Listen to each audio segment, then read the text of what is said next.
Now that my friend Mr. Becerra is here, we'll start this meeting. The committee will come to order.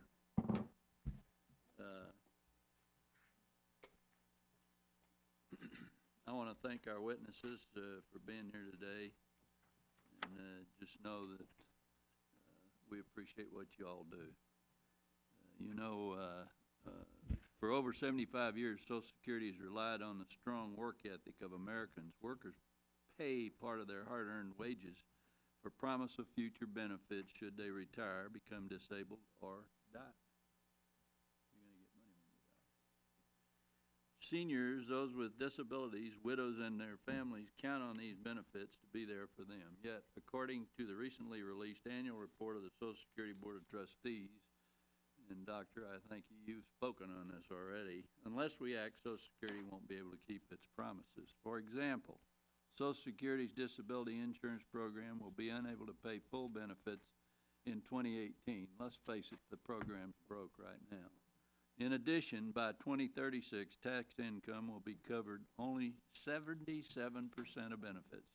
The average monthly benefit for a retired worker today is only about $1,175, potential cut of about $270, and that's real money, especially for those that are on a fixed income.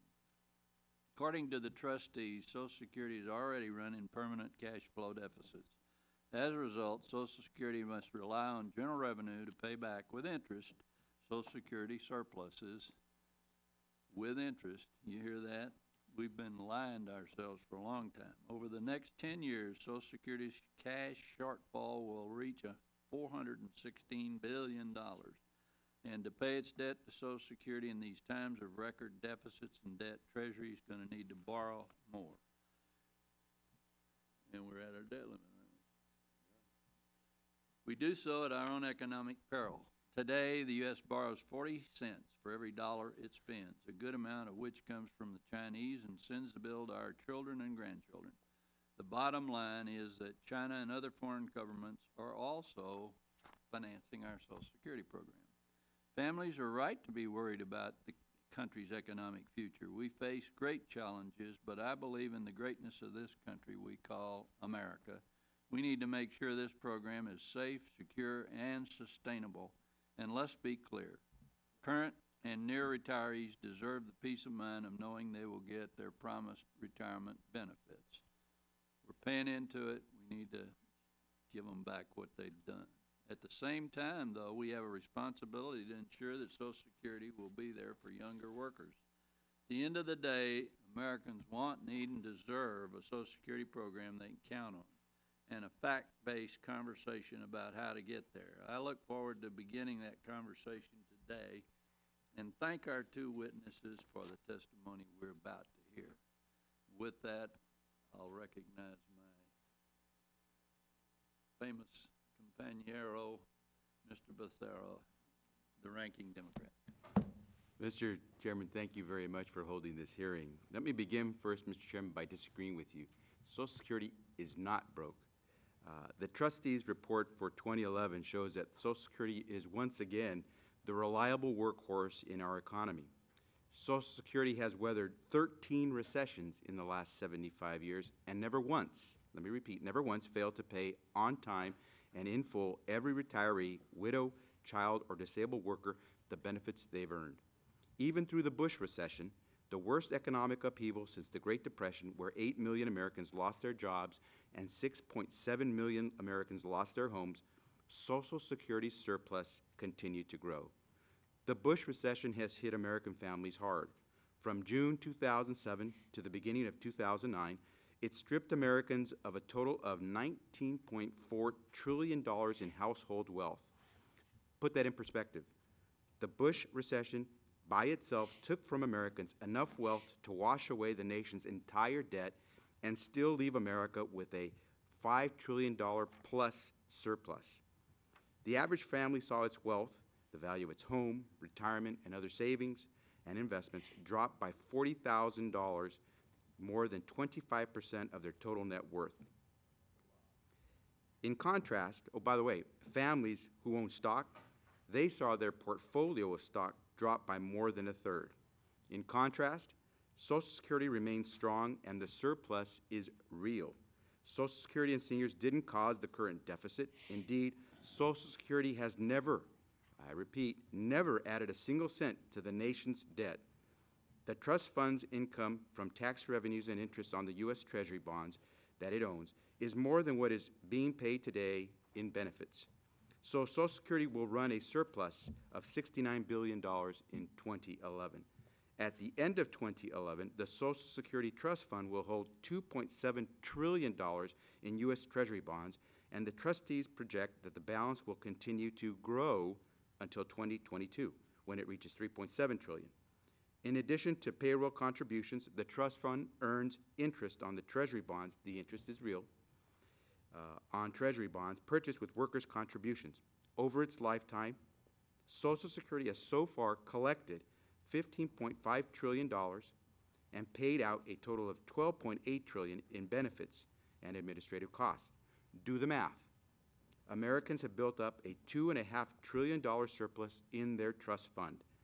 The Treasury bonds held by the trust fund are real, and just like all other bonds held by Treasury, that have been issued over the last several years, they have real value. American workers know that their Social Security contributions are real. They see the amount deducted from their paychecks every week. In the long term, in about a quarter century, Social Security does face a shortfall, but this is a manageable challenge. The trustees' report looks at Social Security solvency 75 years into the future. This gives Congress the ability to carefully consider how best to improve and strengthen Social Security for future generations. The cost of Social Security's shortfall, which begins around 2036, would be reduced, for example, by allowing the Bush tax cuts for the wealthiest 2% of Americans to expire. And we know how important Social Security has been to so many of our seniors who today do not live in poverty. Mr. Chairman, I appreciate that we're holding this hearing on Social Security's long-term outlook. However, as you know, the Social Security Administration has a more immediate need, which is to ensure that it can get beneficiaries the Social Security benefits today. I know that you and I both believe that it is essential that the Social Security Administration provide today's seniors with the benefits they have earned. Therefore, I would request that we also hold a hearing on the Social Security Administration's operating budget so that we can ensure that it can continue to provide essential services today to today's beneficiaries, such as processing benefit claims on time and accurately, processing disability applications and appeals without lengthy waiting times, and answering calls and addressing problems for current and future beneficiaries. We have worked in a bipartisan way in the past to make Social Security and the Social Security Administration do its job and do it right. Most recently, we did that when we provided $500 million in the American Recovery and Reinvestment Act to reduce the disability backlogs. Let's not undo that type of success. Let's continue to work together in a bipartisan fashion to strengthen Social Security in the long run. I yield back. When we get the premise straight, we can work together. The system is broke, and you know it. They're borrowing money. Sure, we got pieces of paper over there, but that's not real money. Mr. Chairman, you tell that to any American who deposits money in a bank, and if the bank tells them that's not real money, they'll tell you what they think about the banking system. We've got two witnesses today, both of them well-versed in the Social Security program, and I welcome you both here. Lawhouse, would you like to begin your testimony at this time, please? Thank you, Mr. Chairman, Mr. Ranking Member, all of the members of this subcommittee. It's a great honor to appear before you today to discuss the findings of the latest Social Security Trustees report. My written testimony contains some basic background information about program benefits, taxes, trust fund operations. Because all of our speaking time is limited, what I'd like to do is skip over most of that and just make three main points in my oral remarks.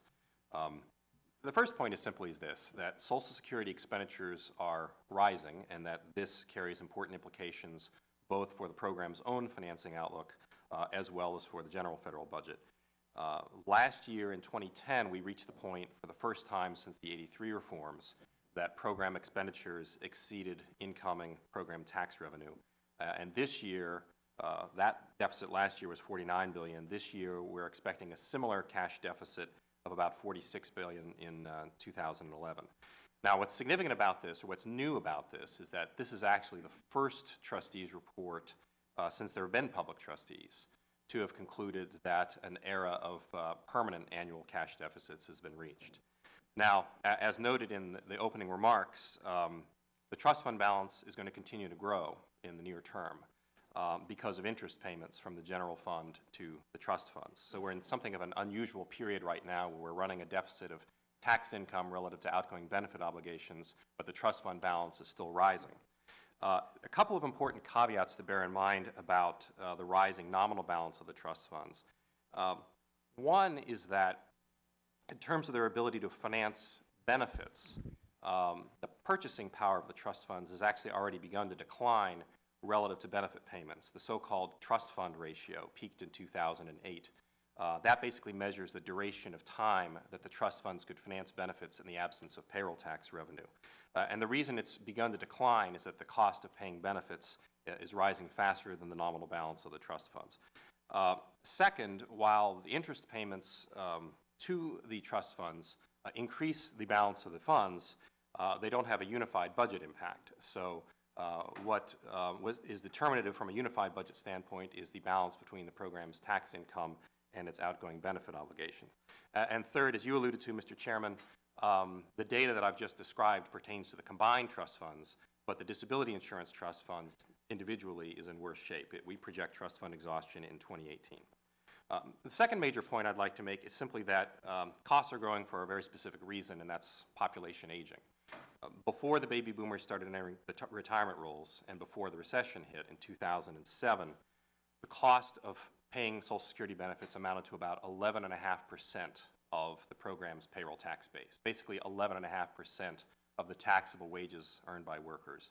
Now, it's risen since then, and it's going to continue to rise into the future. We're projecting that that'll hit 17 cents on the dollar by the mid-2030s. And this predominantly reflects a decline in the ratio of workers to collectors as the baby boomers move out of the workforce and into the retiree population. The third and final point that I'd make, Mr. Chairman, is simply that these financial challenges, as the trustees report states in multiple places, should be addressed soon if we want to minimize adverse impacts on vulnerable populations, including people already getting benefits, low-income workers, et cetera. One of the things the trustees reports do is they provide these illustrative examples of how much benefits or taxes would have to be raised in order to keep the program sound from a financial standpoint.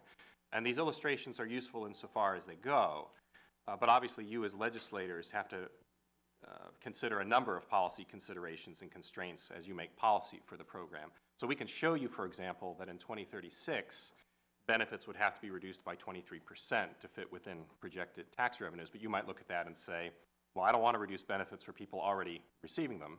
Historically, Congress has wanted any benefit changes to be prospective, to affect new retirees rather than people already on the rolls. And so if you ask the question again and say, how much would benefits have to be reduced in 2036 if we confine the changes to new retiree claimants?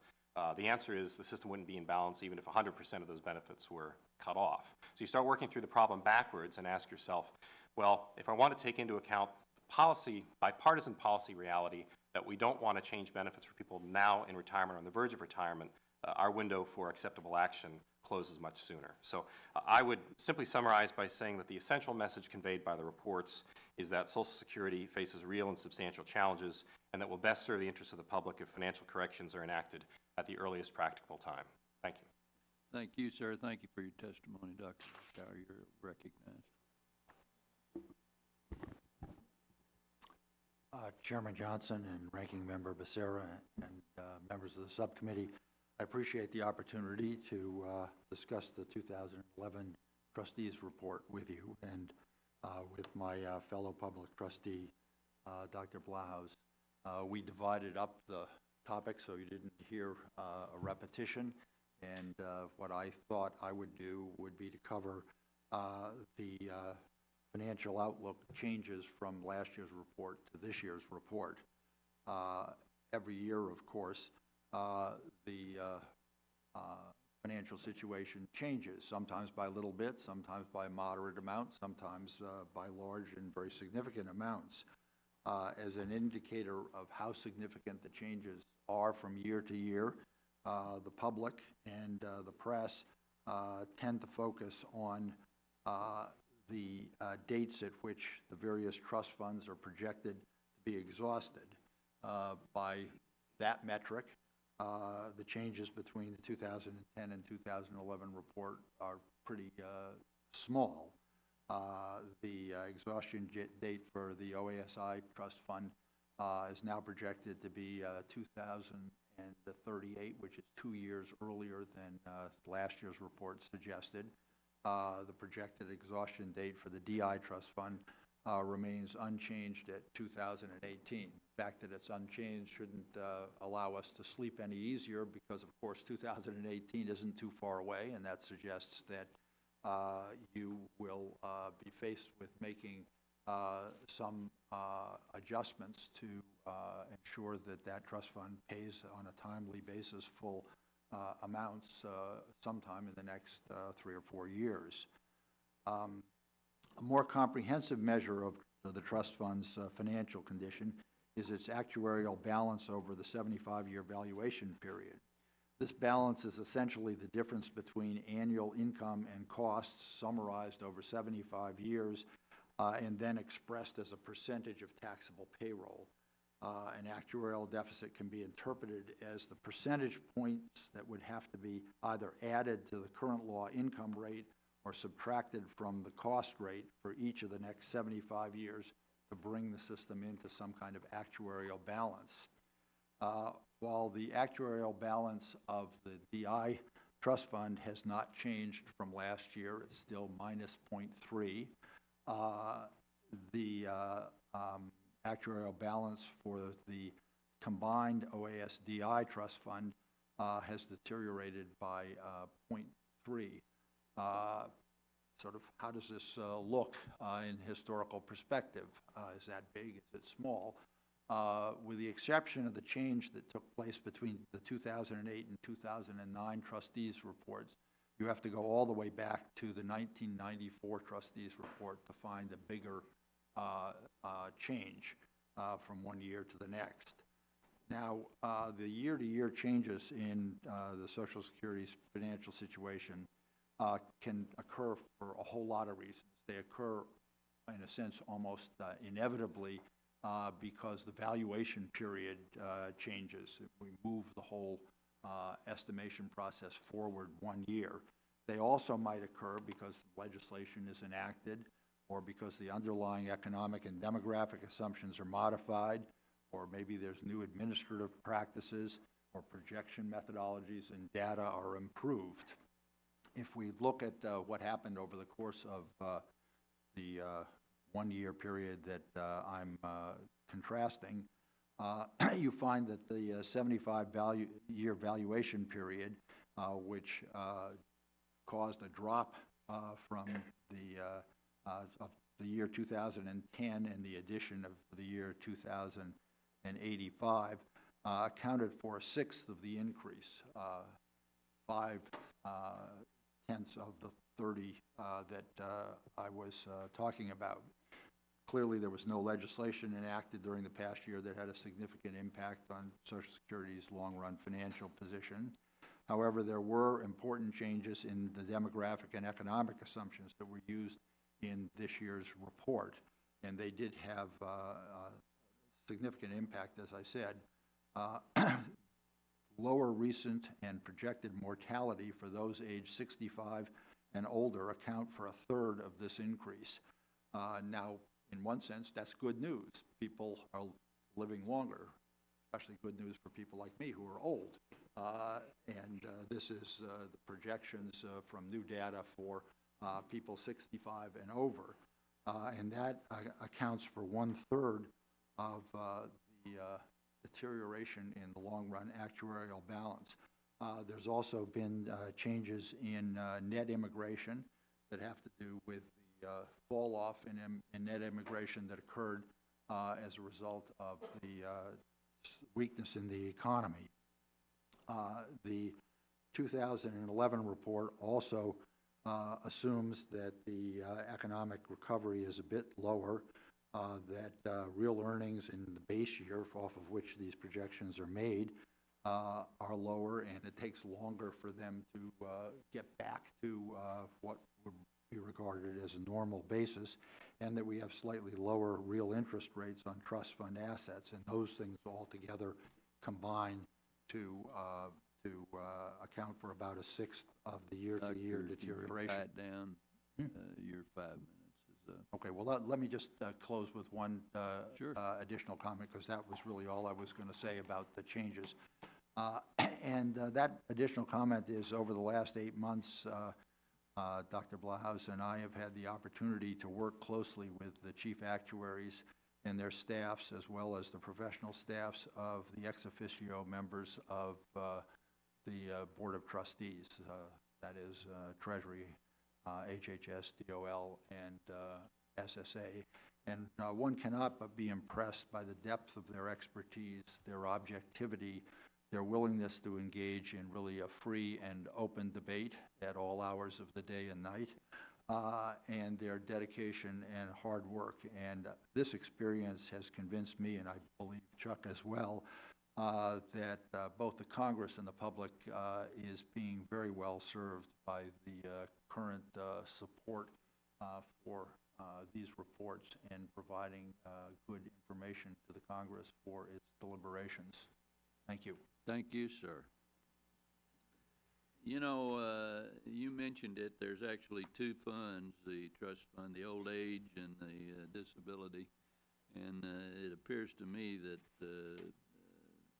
disability is in worse shape than anything else. And part of that's our problem, because we haven't had enough judges and we haven't handled the situation properly. And you know, Mr. Becerra and I have talked about that, and I think that we need to try to fix that. Under current law, the trustees are required to warn Congress in writing when the program's in real trouble, meaning when the trust fund IOU assets can only cover 20% of benefits for a given year. The chief actuary provided the unsigned copy of that letter at a recent staff briefing, and I'll insert that in the record without objection. Hearing none, okay. Dr. Blahaus, what does this year's report say about the status of the Disability Trust Fund? Well, as you note, Mr. Chairman, from a trust fund financing standpoint, the disability insurance program faces a more severe challenge than the old age and survivors portion of the program, what people think of as the retirement program. The disability insurance program began to show an excess of expenditures over tax income in 2005. It began to have a net draw on its trust fund assets by 2009. Its trust fund balance is already in decline. Its trust fund ratio is in decline. The 20% trust fund ratio warning that you referred to, something we'd hit, I believe, in 2017, and we're projecting trust fund exhaustion in 2018. So it's in much more serious condition than the program as a whole. Well, how many times has the Disability Trust Fund faced exhaustion in the past, and what have we done about it? I don't know the exact number of times, but certainly there have been instances where in the past the disability insurance fund has come close to that 20% ratio. It neared there in the late 70s, it neared there in the early 1980s, it neared there in the early 1990s. In the early 1990s, there was a reallocation of the tax rates between the retirement portion of the program and the disability portion of the program. Yeah, we're stealing from the Social Security Fund to do that, which is broke.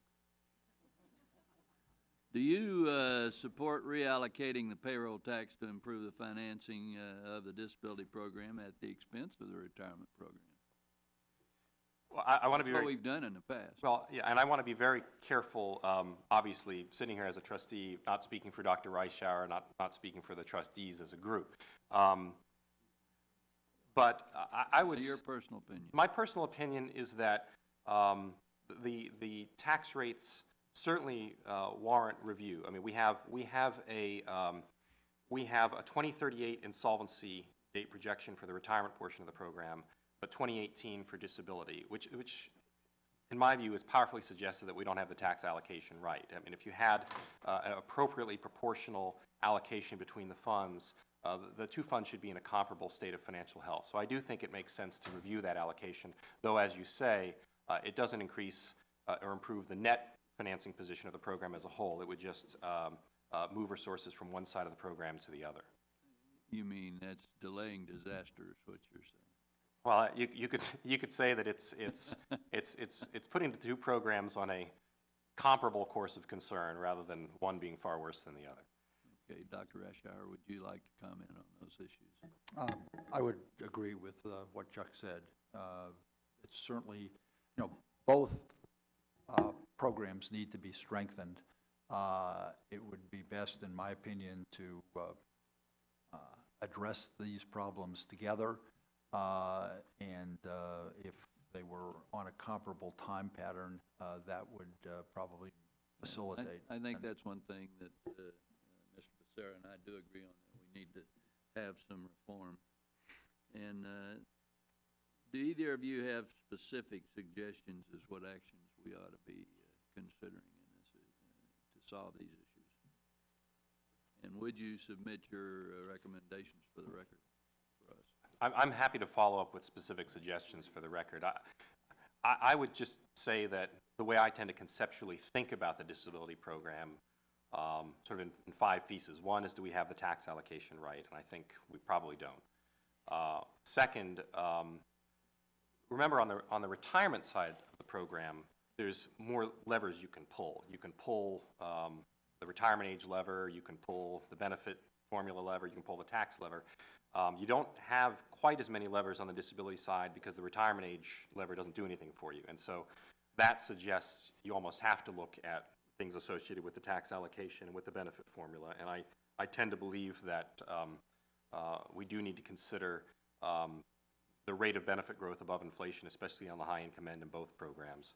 I also have a longstanding concern that the way that the benefit formula works, where it sort of mixes together its aims of keeping track of each individual's wage history and also being a progressive redistribution, both of which are worthy goals, but combined in one formula have the effect of really dampening work incentives under both sides. And that's a particular problem on the disability side, and I'm happy to follow up with more details. Thank you, sir. Mr. Becerra, you're recognized.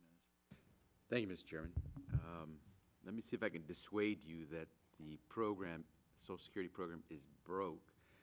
At least I probably can find you a couple 100 million Americans who would challenge that statement, because sometime this week when they receive their paycheck and their paycheck stub and they look at that paycheck stub, they're going to see a deduction from their pay for a tax contribution, a FICA tax contribution that goes to Social Security and to Medicare. Gentlemen, see if you can help me with something.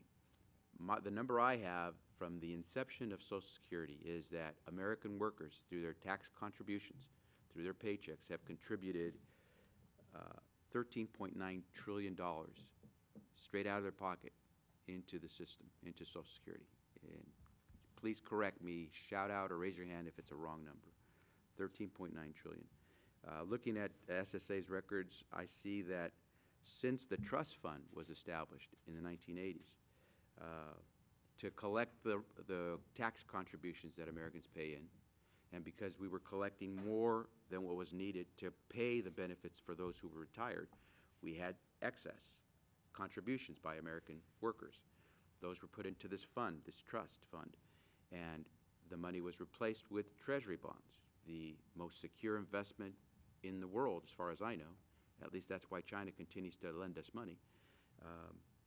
And to date, since the inception of the trust fund, those Treasury bonds that are exchanged for the contributions that taxpayers have paid into the system, those bonds have earned $1.6 trillion in interest in the trust fund. That quick math, I can still remember how to do that, is $15.5 trillion. SSA says to us that since the beginning of Social Security in the 1930s, we have had to pay out to Americans who have retired, who are disabled workers, or who are the survivors of an American worker who has perished and therefore can collect Social Security, that those Americans have been paid, Social Security has paid out to them a total of $12.7 trillion. And in terms of the cost of administering the program, and by the way, the Social Security Administration runs a very tight ship here. The total cost for those 70-plus years is $0.1 trillion, or $100 billion. So for a total cost to the system, to Americans, of $12.8 trillion. Again, my quick math, if I subtract the $12.8 trillion that we've had to put out in benefits or to pay for costs, and subtract that from all that's been collected from American taxpayers' contributions, I net $2.7 trillion as a balance that's not been used. Now, Mr. Chairman, you said that the system is broke. I defy you to find me another, whether government program or private enterprise, that can say it has $2.7 trillion in reserve ready to use for the purpose it was contributed. The money isn't there. Well, then if that's a statement that the money isn't there, it's not that American workers didn't contribute it with their taxes. It means that politicians have been stealing the money You're and lying. exactly right. That's Okay. what's happened. Well, then we make the distinction, and then there I think we can clearly define the lines here. There are some politicians who say, continue, American worker, to pay those contributions in your taxes, have that deduction made, but while we tell you it's going to be put into a trust fund, we're lying to you because we're going to use it to pay for other things we're not willing to pay for. And so, Mr. Chairman, the only reason Social Security and American workers would not have $2.7 trillion that they can count on in the future to deal with the long-term challenges is because politicians are willing to steal the money that American workers have contributed for Social Security. Dr. Blauhaus, you mentioned some things that I want to get into. Are you fortunate enough to own your home?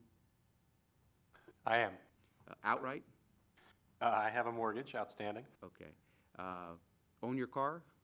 Yes. Outright? That one I went outright, Okay. yes. Do me a favor, can you tell me if in your pocket you have enough money to pay for your house right now, the mortgage? I'm a little bit short. A little bit short. You're broke. According to those who say Social Security can't pay out benefits, you're broke. Because, see, you yourself use the word cash deficits to explain what Social Security is incurring, a cash deficit. What you're saying there is that today Social Security isn't collecting from American workers' contributions sufficient to pay for the benefits that are paying out. You're disregarding the more than $2.5 trillion that was built up in the surplus. Because, as the chairman has said, politicians have been using the money. But just for the same reason, I could today say that you're broke, and I guarantee you, if I look at your balance sheet, I know you're not broke. Social Security is not broke. Social Security, if people want to be cute and talk about cash deficits, well, you could say we're broke, but just because, for the same reason, you don't carry hundreds of thousands of dollars in your pocket to pay off your mortgage or your car loan, and you keep it in a bank where you think it'll be safe, Americans trusted politicians who said that if you put the money in the trust fund, it will be there. The tax dollars you contribute will be there to pay benefits. And so, therefore, I think, Mr. Chairman, we can resolve this challenge that Social Security will face a quarter century from now, but you don't have to steal the money out of the Social Security Trust Fund that Americans can contribute to take care of Social Security. Well, you need to work with us to not steal any more money. Mr. Chairman? I would just about guarantee you that Dr. Blauhaus, if he decided to cash in all his reserves, could pay for his house. Absolutely, and if the Yeah, Social if he- Security but Administration, if this the Social is Security not Administration true were to in this cash in government. all of its reserves out of the trust fund, it could pay benefits for quite some time. Where are they going to get the money from? We're borrowing money Oh, so on you're the s- other side. So you're essentially saying that those treasury bonds that the American public owns through the trust fund are not real. That's right. Okay, and so do you tell that to China? Well, is China going to fund it? No, Mr. Chairman, you've said that the American people have fake treasury bonds. So are the Treasury trillions that? bonds are there, and the full faith of the United States government's behind them. Okay, so But they're the- real. But the United States government doesn't have any money. We're Okay, borrowing it. so You now ought to you're go telling- down there and look at Treasury borrowing money I like it's understand what going you're out of saying. style. I understand what you're saying, Mr. Chair, but what you're saying is that Social Security should pay the price for the terrible spending policies of others. We did a war in Iraq and Afghanistan, never paid for it. So Social Security recipients should pay for that? Well, You- the We did a baby Bush, the boomers Bush have had tax an cuts, effect over on it. trillions of dollars of Bush tax that's never paid for, so Social Security recipients should pay for that? Yeah, your time has expired. But fortunately not the Social Security trust funds. Well, let me, who? Mr. T. Berry, you're recognized. I've got a headache, Mr. Chairman. Wow. You know, my mom, and Mr. Becerra's heard this, my mom and dad are pretty simple people, and they say to me, you know, I hear a story, or I watch a story on Fox News, and I watch MSNBC, I see the same story, and there's a different outcome to the story. Now I know what they mean. Watching this, I'm thoroughly confused, and let me kind of recap, and maybe you two can help me without my editorial comment, but I will give some anyway. So you say permanent cash deficit. You say 46 million cash deficit. You guys say lower mortality rates, fall off on net immigration, population aging, all things that are part of the trustee report. I've had actuaries say to me that we have fewer workers for more retirees. That plays into this. I've had actuaries say to me that we not only live longer, so the system has, and I think Dr. Rashar, you alluded to this, you have a system that wasn't designed for people living as long as they're living today, so they worked longer or in retirement for a shorter period of time. So now you have people in retirement for a longer period of time. So, Mr. Becerra says, and we heard a little bit more about it just a little bit ago, Social Security remains strong and the surplus is real, which is different than what the trustees report says, which is different than what you say. Mr. Becerra says, Mr. Chairman agreed, that the problem is because politicians have taken from the trust fund. But then you all have said we pay back the trust fund with interest. I get a statement from the Social Security Administration that says a few years after my full retirement, I can expect to get 75% of what I paid into it. Yet Mr. Becerra says the system is strong, and that's less than 25 years from now. Now, maybe... The gentleman, you? Oh, you had a lot of time. If I get more time... Well, you've if I get as much time as you, you've characterized what I said, Mr. T. Berry. I didn't say that... I just was asking... Go ahead, go ahead. I said that the system is strong, and for the next 25 years, Right. it will pay Well, out full benefits. Well, in my statement from the Social Security Administration, I'll bring it and show you, is in less than 25 years, if I retire at 67, will get less than 100% of the benefits that I paid. That's not from me, that's from them. We'll love to see that if it's less than Yeah, 25 years. I'll show you. And Mr. Schock probably has a statement that's much scarier than that. So we can blame the Bush-Pelosi-Reed recession for this, but the reality is, I think, what you're telling us, the reality is actuaries, numbers, right? I mean, this isn't about politics. This isn't about blaming Bush, Pelosi, politicians, quite frankly. Based upon reading the trustees report, it appears to me, and we can't even agree on this, that this is actuary. This is numbers. This is math. This is more people retiring, living longer, which Dr. Reischauer said is a good thing, and I agree. This is a country that has fewer workers for retirees, net immigration loss. Can you both expand upon that and help us clear this up? Is the trust fund being reimbursed by the General Revenue Fund with interest over the next 20 years? So that stealing of the money actually has been paid back. Can you comment on that? Sure, and obviously this discussion that's playing out today Right. is one that you hear everywhere. Oh, it's it's very It's a classic example of people looking at different parts of the animal. And You're the expert, so tell us. Well, basically, there's truth in what everybody is saying. From the trust fund standpoint, they are real assets. The bonds in the trust fund are real assets of the Social Security system.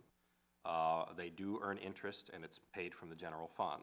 A lot of the controversy about the trust funds has to do less with mechanically what is in there and are they assets for Social Security, but whether or not there's actually real saving there, whether there are real savings resources behind the trust funds so that when the bonds need to be redeemed, we are in a position where we can pay those bonds back.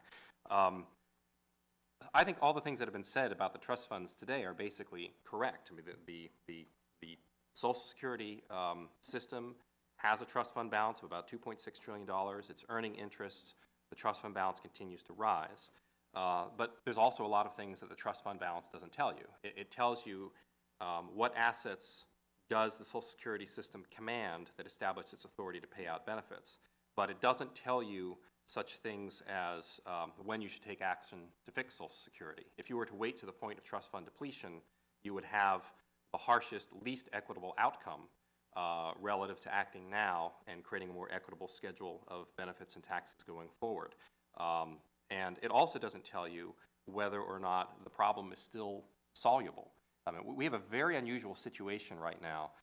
In the 1980s, early 1980s, when they had a Social Security crisis, they were able to fix it, but one of the reasons they were able to fix it was that the trust fund balance had been pretty small historically up to that point. So at the point when the trust fund was running out, incoming taxes and outgoing benefit obligations were still pretty close together. That's not the situation we're in now. If we were to try to ride the trust fund for the next quarter century and redeem all those bonds, we'd be at a point ultimately where taxes and benefits were so far apart that there would be no historical political precedent for taking short-term action to close that shortfall. So we're in a much more difficult situation. Yes, the trust fund is real from the system's perspective. It's an obligation from the general government's perspective, but it also doesn't tell you how soon you have to act to fix system financing. Time of the gentleman has expired. Mr. Schock, you're recognized. Thank you.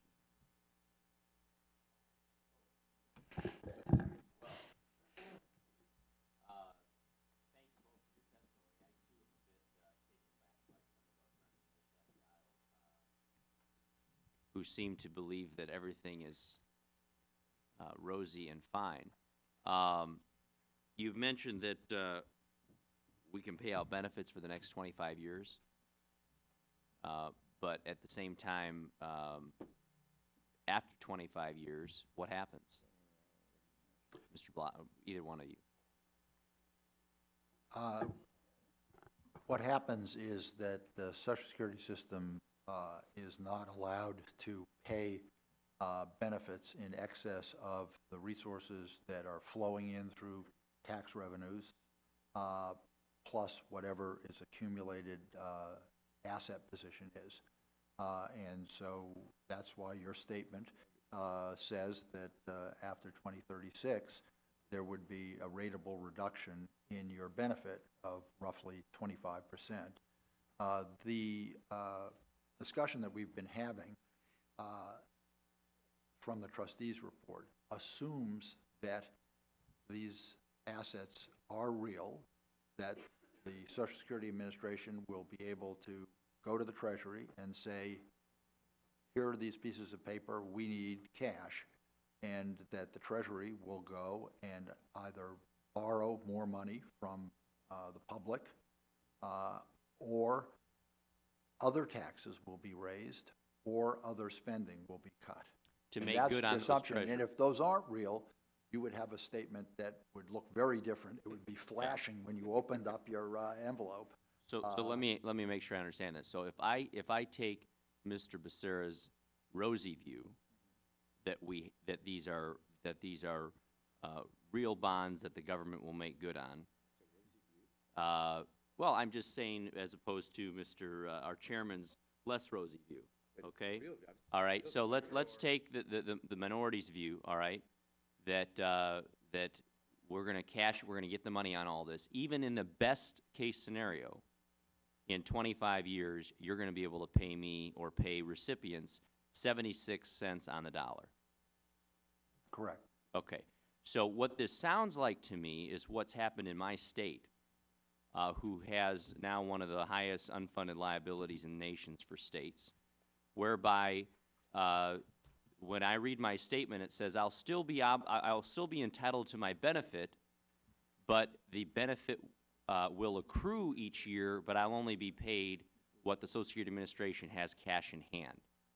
correct? So basically, the money now will no longer be borrowed from the Treasury, but Social Security, in essence, will be borrowing this money from people who are expecting to receive the benefit in present form. You understand my question? Yeah, I understand your question.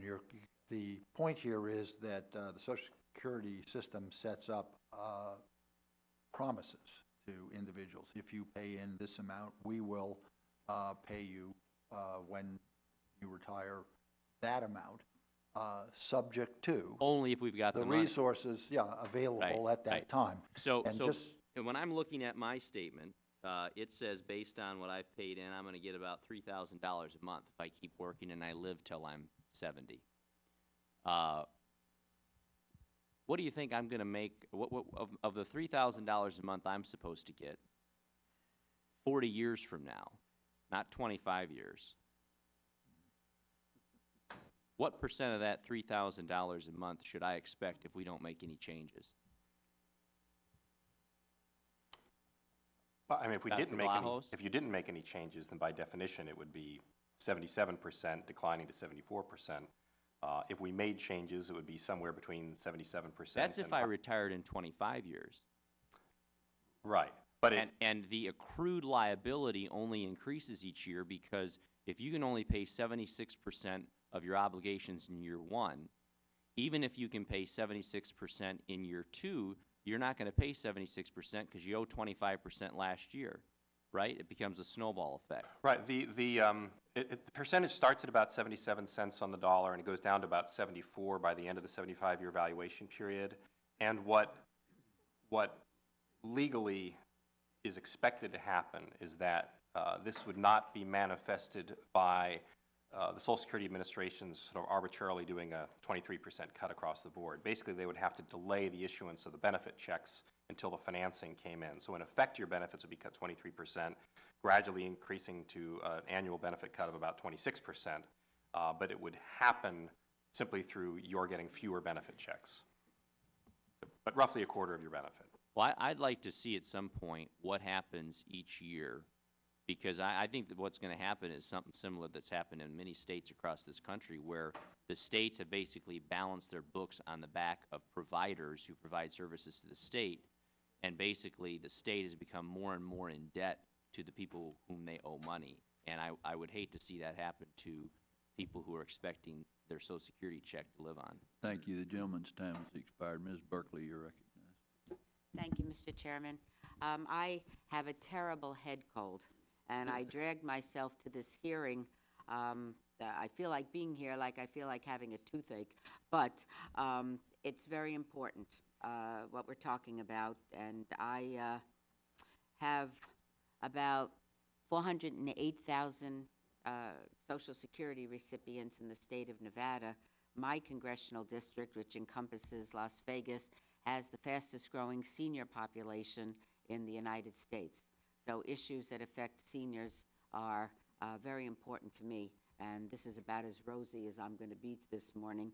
I'm here to find out what it is we can do, given the fact that a third of the seniors that I represent have no other income but that Social Security check. They depend on it. They count on it. They don't have supplemental income. They don't come from rich families that can take care of them. They don't have other assets.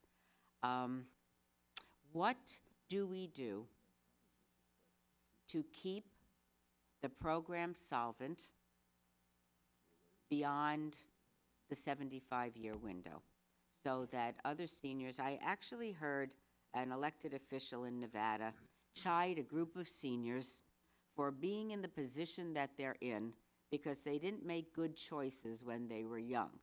Now, when I looked out at that audience, I saw a bunch of World War II vets that enlisted in the Army, served their country, came home, married their high school sweetheart, got a job, had children. Their children went on to lead good lives, and now they are retired on their Social Security. They didn't make bad choices. They depended on the promises of their government to have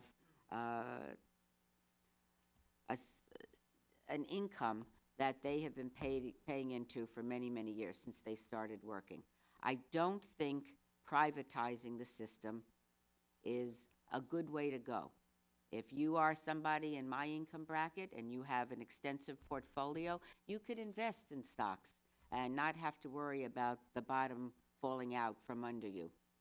But for most people that depend on this Social Security check, they have no alternative, and I think it's a little too risky to play, dare I say, roulette with people's only means of survival. So what suggestions do you have? You deal with this on a daily basis. What do we do as a Congress, where we obviously come from different positions, different belief systems, but know that this system is important enough to keep solvent and keep our seniors receiving their Social Security? I'd like to hear it, because as you can hear from here, we're nowhere near a conclusion that's going to be beneficial. And the longer we wait, the worse it's going to get. So what do you suggest we do in a political environment? This isn't actuarials, obviously. If it was, it would be an easy decision. What do you do? How do I protect my people?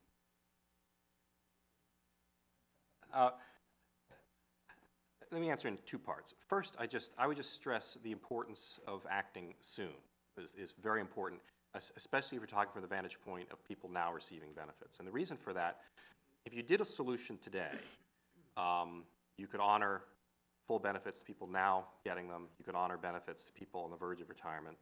And you basically would face a set of choices that would be, I think, at least comparatively benign. If you wanted to, you could fix the system without raising taxes, and you could pay a rate of benefit growth for initial retirees going forward that's somewhere between the rate of inflation and wage indexation. If you want to pay something closer to the current benefit formula going forward, you'd have to raise taxes somewhat. But at least you have comparatively benign... Are you talking payroll taxes? Well, I'm just sort of outlining the choices today that basically within a stable tax rate right now, we can afford not only to pay today's benefits, but actually a level of benefits in the future that's somewhat higher even relative to inflation. Now, if you want to pay for the current benefit formula, you'd have to raise either the payroll tax base or the payroll tax rate somewhat to do it. But at least your choices today are comparatively benign. If you wait a while because of all the baby boomers heading into the system, then you start facing much more difficult choices. Then you start facing choices of affecting people close to retirement or already in retirement or actually having real declines in benefit levels. And of course, the nightmare scenario is you wait till 2036 and then you have the choice between a 23% benefit reduction and a 16.4% payroll tax rate. So there's a huge advantage to today's seniors if we act earlier.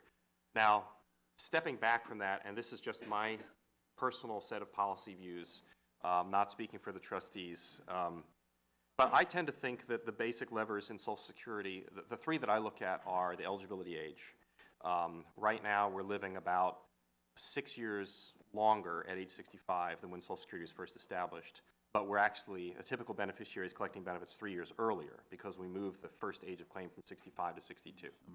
Well, I would look at the eligibility age, the benefit formula, especially for high-income beneficiaries, and the work incentives provided in the system. I think that Mr. Becerra and I are both energized to try to fix the system, and it can be fixed. And we agree with you that people that put their money in there expect to get a return from it. And it is the safety net that millions of older Americans depend on for their very survival. You're right. You're right. Thank you. Your time has expired. Mr. Paulson, you're recognized. Thank you, Mr. Chairman. First of all, thank you for being here and sharing your expertise, because you are the experts. You deal with this, and I find much of what's in your report actually fascinating. Let me just follow up on some of the comments or questions that were offered a little earlier. Last night, I was signing high school graduation letters. I had 800 I was signing for one high school. I know a lot of the kids where my daughter's graduating, and these high school students are essentially set to retire in about year 2055, long time away, right? And many of them are going to be going to college or entering the workforce. They're going to start paying Social Security payroll taxes. And can you comment, what rate of return can these young people expect on the taxes that they are paying? And how would that be different from the return of their grandparents and parents? Please, Mr. Blouse first. A typical high school graduate today, they would probably expect a personal rate of return of about 1.5% to 2% over inflation on their Social Security contributions. That would be a bit less than their parents. Their parents are probably 2.5%, and their grandparents are probably 3% or so. It's been gradually drifting down, and that reflects a couple of things. One, it reflects population aging. So as you have a declining ratio of workers to beneficiaries, if you want to have comparable benefit payments between generations, each succeeding generation has to face a higher tax rate to get it. And so that causes internal rates of return to be depressed over time. The internal returns were highest for the first recipients, the people who collected benefits without themselves putting in appreciable amounts into the system. So they were much higher in the very early years of the program. Mr. Rayshar? I just want to ask Chuck a question. That assumes that the people retiring in 2055 don't have a rateable reduction in their benefit. Actually, I'm assuming the rateable reduction. Oh, you are? Yeah, So there's it would basically be higher if the system were fixed in some way without changing the benefit structure that exists now. Well, that goes into the question then, how does further delay impact these young people and future generations? I mean, future delay in acting on fixing the program, right? Because, I mean, this is the trustees' report. I mean, it's offering us the challenge of 2036 and then, 75, 85 years out. I mean, I would say that obviously delay is costly from the perspective of your choices as legislators, but it's especially costly from the standpoint of younger generations, because you wind up in a situation where the effects of balancing the system are concentrated much more on younger participants. So the longer that you leave the current imbalance between scheduled benefits and projected revenues on the table, and you have cohort after cohort after cohort of baby boomers entering the rolls who themselves aren't contributing to removing that imbalance, you're loading up on the younger generations the adverse consequences of that imbalance. So delay is particularly costly from the standpoint of younger workers. Now, it seems to me, and I don't know the exact wording of the statute, but the reason we have the trustees' report and the reason that you're out there to provide us the expertise and the benefit of your knowledge and share information with us members of Congress is not to give us sort of the snapshot of where we are right now, but it is to share the picture of where this program is going, right? Isn't that what the trustees are Under no responsible change for? in the law is what we're there, and we're not, with our public trustees hats on, opining on various methods to strengthen the system or alter it. Right.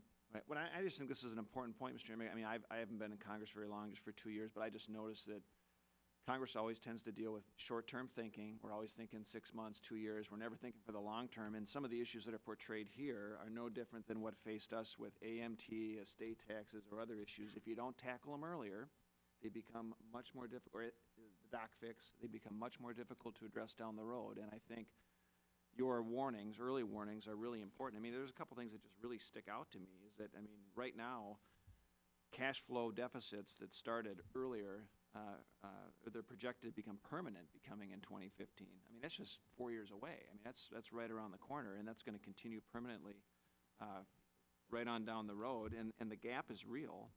And again, by 2036, it's either a 32% increase in taxes or it's going to be a 23% reduction in benefits down the road. I mean, that's significant. So I just want to thank you for being here. I know we have bipartisanly a lot of opportunity and challenge in addressing this, Mr. Chairman. Thank you, sir. Appreciate your testimony. Mr. Berg, you recognize. I'm sorry, Mr. Smith, you recognize. Thank you. Appreciate the opportunity to have a dialogue here today. I think we owe the American people a sincere discussion here, and I am kind of intrigued by the preview of some future campaign advertisements, but I hope that as we do look at the balance, we realize the fact that there's an imbalance. Would you say that characterizing our situation with Social Security as an imbalance is accurate? Okay. Said looked at over the long run, yes. Right. And I appreciate that, because I think, if anything, though, we can add emphasis to the fact that we have a commitment to seniors that we will fulfill. And as we look at trying to address things, I mean, it's fairly cut and dried as to what needs to be done or what could be done to address this imbalance long term. But I share the concern of my colleagues when I see young people paying out, paying into the system, and yet without the assurance that that balance can be achieved, because there are political games played here in Washington that I think come at a huge price tag for the future of young Americans who want to pursue economic freedom. And I'm one who thinks that economic freedom is one of the fundamental core principles of our country, that we can make sure that there is the safety net well into the future for those who have been dealt a different hand, certainly no fault of their own oftentimes. But if we wanted to balance things out long term, obviously we have to look at it that way, what would be the age, if the retirement age were increased, how much would we have to raise the retirement age for things to be in balance, doing nothing else? Yeah, it's a lot. I mean, at this point, it's a lot. With retirement age changes, much depends on the rate at which you phase it in. So, a lot of proposals kind of going very gradually. If you look at the Simpson-Bowles proposal, they start phasing in a retirement age increase by 1 month every 2 years. You basically run out of the valuation period. The 75-year period runs out before the retirement age gets up fast enough to actually close the imbalance. So you would have to raise it much more dramatically. But I think in theory, you'd have to get it well up into the mid-70s, the normal retirement age, if you wanted to close the imbalance through retirement age changes alone.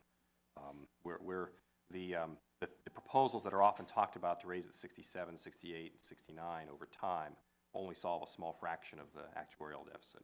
Thank you. Just to clarify things, the normal retirement age is the age at which you get full benefits, and that is 66 now, and it will gradually rise starting in a few years to become 67. Then there's the early retirement age at which you are eligible for reduced benefits. And so the answer to your question could also depend on whether you're moving the early and the normal retirement age up together, or you're just moving the normal retirement age up. And when you move the normal retirement age up alone, the benefits you receive at the early retirement age go down very significantly. Okay. Thank you, Mr. Chairman. I yield back. Thank you. Mr. Byrd. Thank you, Mr. Chairman. Well, first of all, I just really appreciate you being here and presenting, and I can't imagine all the work that has gone into the last 12 months and what your trustees have brought forward. I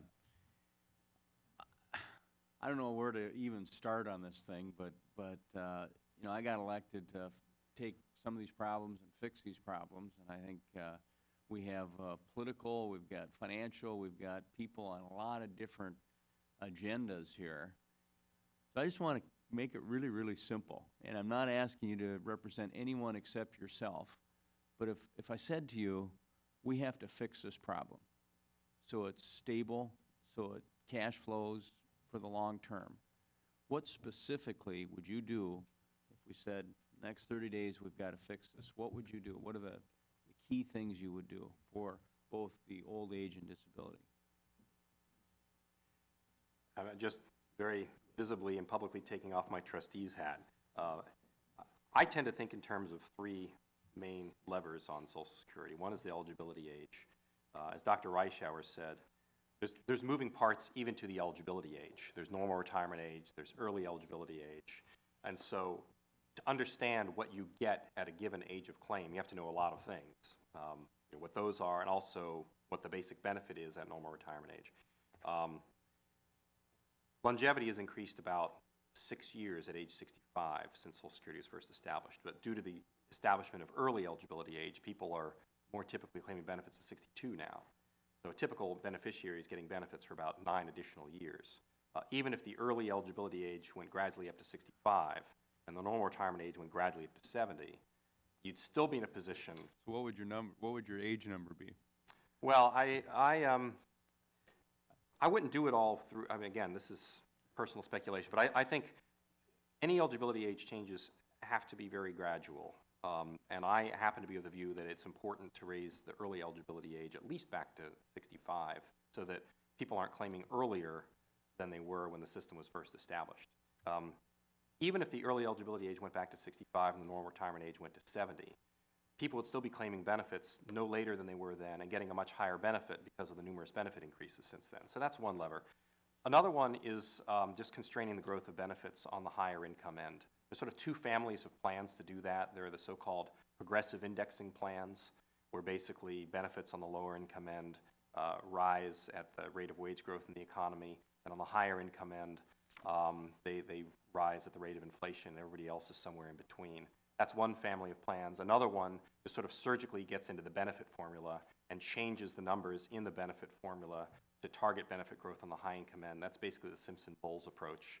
They're both valid approaches, and they both have the same intended effects. And the last category of things I personally would look at is there are a lot of very skewed work incentives in the current system. The current system, the actuarial penalty for early retirement claims may not be adequate. The actuarial reward for delayed retirement claims may not be adequate. This may incentivize people to leave the workforce earlier. There are quirks in the way the benefit formula works. The way the benefit formula works now, it's trying to do two things. It keeps track of your wage history so that it knows whether you're a high-income person or a low-income person, but it's also trying to be progressive. It's trying to pay a higher return to people on the lower income end. So what happens is the longer you work, your lifetime average earnings rises. And because of the progressivity of the benefit formula, your internal returns drop. And once you hit 35 earnings years, then your personal returns really plummet. So when you're a senior, you're contemplating whether to take a transition job, a part-time job and transition to retirement. The system is basically telling you that if you keep working and paying payroll taxes, there's going to be almost no change in your benefit. So there are a lot of changes I would make to that just to better incentivize work. But again, not speaking as a trustee. Nope. So. Thank you. Take a crack at it? Yeah, I was hoping you were going to run out of time, but I will take off my trustee's hat as well and say that were I the czar and asked to go off in a room and try and do this without considering political consequences, I would, first of all, We're going to build a wall right here. okay, would raise the eligibility age and index it to longevity. Do it very gradually and not by huge amounts. I would increase the computation period over which benefits are calculated. Now we take your top 35 years of earnings and average them, and that leads to a situation where we don't make as much of a distinction as I believe we should between individuals who have very high earnings in a few years versus somebody who works a long career at a relatively low age. And so I would make an adjustment on that front. I would adjust the benefits in ways that would probably raise them at the bottom and dampen their growth at the top, and institute some kind of minimum benefit that was more adequate than what we have now. I would phase in coverage for all state and local workers, about a quarter of whom are now outside the system, and it leads not only to huge administrative complexities, but certain inequitable situations. And I would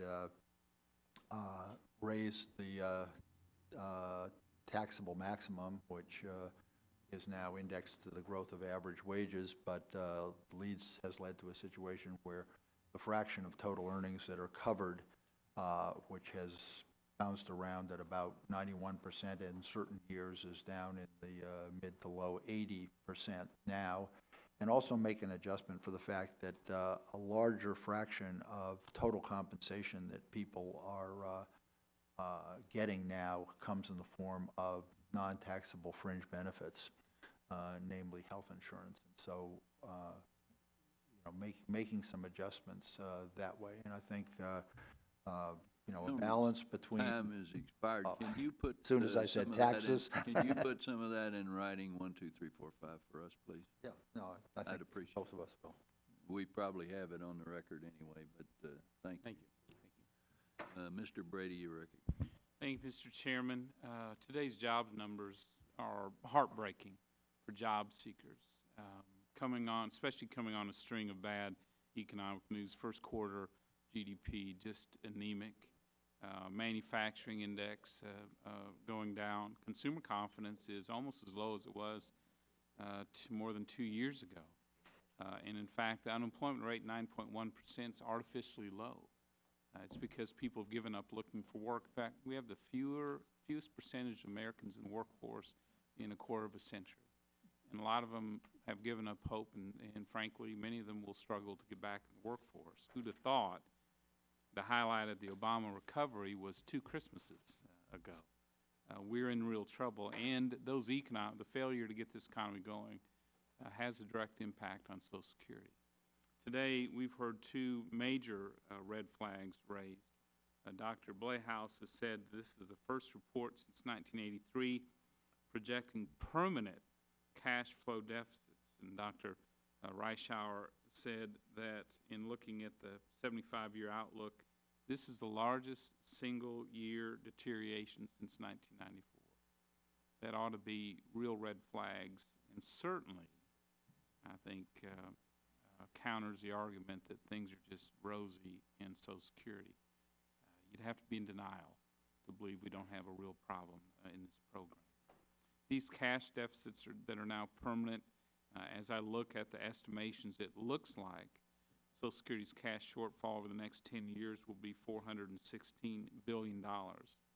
My question is, the current deficits we're running, is it fair to say that Social Security's permanent and growing cash flow deficits are adding to the unified federal deficit? And if so, does that increase the burden of debt we're leaving to our kids and grandkids? Dr. Blehaus, is that adding to our debt? I'd say yes. From a trust fund standpoint, the trust fund balances are continuing to rise. So if you look narrowly at the world of the Social Security Trust Fund, its balances are rising. But if you look at the unified federal budget, the shortfall of tax income relative to outgoing benefit expenditures adds to the unified federal deficit. And right now, we're borrowing to make up the differences in That's deficits, right. which go down. Dr. Reischauer, is adding to the cash unified debt? Yes, by definition it is.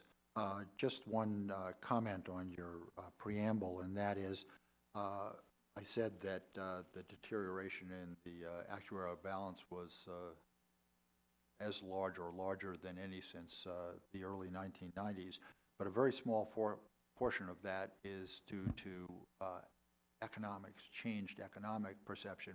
Most of it was due to changes in demographic assumptions and improved data and some improved methodologies. If Congress doesn't act, are you concerned about the future of Social Security? Yes. No. I mean, I think this is a... Yes or yes. no? Or? No, yes. Okay. I said yes. No, comma, yes. Okay. I get it. Okay. Yes, yes. I knew that. This is a challenge going forward. It's not like the debt ceiling, something that has to be, addressed in the next few months or even the next few years. As Dr. Blehaus has said, the sooner you address it, the better off we will be. The options will be greater. The ability of affected parties to respond will be more, I know the answer to this, but there is probably a need to clear things up, and I stepped out for a minute, but in the trust fund today, we don't have cash in the trust fund today, correct? We don't have a Social Security trust fund comprised of cash sitting. No, you don't. But I mean, your bank account doesn't have cash in it either. And yet, when you put your ATM card in, cash comes out. Yeah, but that's because you've actually deposited cash before, and the bank is holding it. Today, Well, the US bank has actually government- lent it to somebody, so the bank US doesn't always government even is have it. holding those IOUs, correct? And these are non-marketable securities. So there's a difference between a security sold to a firm or to China versus the non-marketable securities within the trust fund. Right now, because we're running deficit in effect, we have borrowing authority to make up any difference each year in Social Security. Correct, Dr. Playhouse? Yes, the bonds in the trust fund are special issue treasury bonds, and basically they earn a rate of interest that is pegged to a market rate of interest, but they're unusual bonds in the sense they're basically called as needed by the Social Security system. And the call is on taxpayers and the federal government. Right. So when we're short, running short, as we are, and you said permanently running short as in this program, that means we permanently borrow to make up the difference each year. Right, thank you, Mr. Chairman. But right now, the Treasury is giving an interest payment that's larger than the amount that you have to borrow. So. And that has to be paid back is another call on taxpayers and the government. Yeah, they So sell treasuries every day. Have you been down there and watched them? We borrow money Yeah, like but it's going out of style. Mr. Becerra, you're recognized for one quick question, and then we've got to vote on, so we'll have to adjourn. Thanks, Mr. Chairman. I just want to clarify, these non-marketable special issue bonds, they're not just held by Social Security, they're also held by foreign governments and other folks No, as well. that's not true. That's true, absolutely true. Absolutely, it is true. You can answer. So, Wait a minute, let him respond. I'm not an expert in sort of the broader set of securities sold by the federal government, but the bonds that are issued to Social Security are a sort of a special issue creation of the Social Security Act that is sort of uniquely created for the Social Security system. right, backed up by the money that taxpayers contributed into the system. It's not as if they're fictitious bonds, they are bonds backed by the money that taxpayers put into it. But they are different from the securities the Treasury is held by the public. If by that you mean Individuals, that the firms, money and other countries. the money that foreign countries give us is better than money that American taxpayers give to the federal government, then perhaps they're different. But a dollar is a dollar, whichever way you do it. The one question I just Doesn't wanted to even ask make is, sense. because we have I think everyone agrees that long-term we want to do something to make sure that we don't have a shortfall in Social Security. But that right now, the system, the Social Security system continues to contribute. The question I have is this: has the Social Security system ever contributed a cent to the deficit that the country faces today? I mean, I would state that it's contributing to the deficit now in 2011 and did in 2010 as well. And how is that? Well, basically, the amount of revenue the program is generating is On an less. annual basis. On an annual basis is less than the amount that the program is sending out the door. And so, Dr. Blahouse, you're taking the fact that the money that was contributed in the last 10 years, I won't even talk about the last 30 years, but the last 10 years, when taxpayers were contributing more than was being used by Social Security, that no longer exists. Well, I mean, no question, I understand the fundamental point, which is that if you take the total value of Social Security's positive contributions to the budget balance since the 1980s, that far outweighs the negative contribution that's making in 2010 and 2011. So certainly I recognize that point. Right, but I mean, I think it's important for American taxpayers to understand what folks are saying.